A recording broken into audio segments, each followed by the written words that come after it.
पुल सिरात की वहशतें। हिसाब किताब अब क्या होता है अल्लाह भी जानता है। मीज़ान अमल उस पर क्या होगा अल्लाह जानता है। फिर पुल सिरात इस पर क्या होगा। यानी बंदा तस्वर करे कि मैं पुल सिरात के किनारे खड़ा हूं, मेरे सामने लोग जा रहे हैं और कोई कट कट कर जहन्नम में गिरता चला जा रहा है, किसी को आंकड़े पकड़ पकड़ कर जहन्नम की आग में गिरा रहे हैं, और अब मेरी बारी आई है कि मैंने पुल सिरात पर कदम रखना है।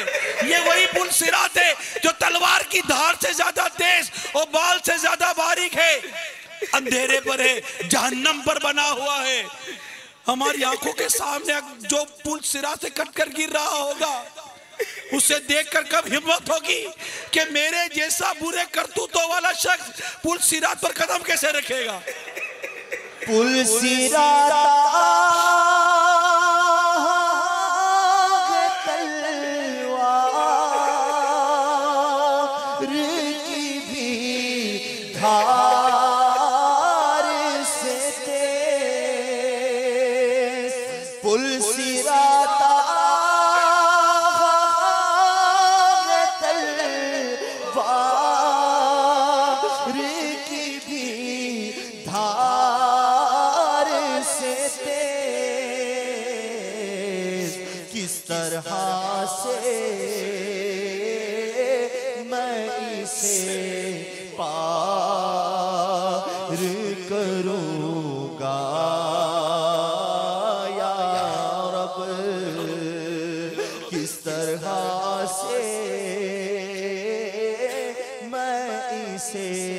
पार करो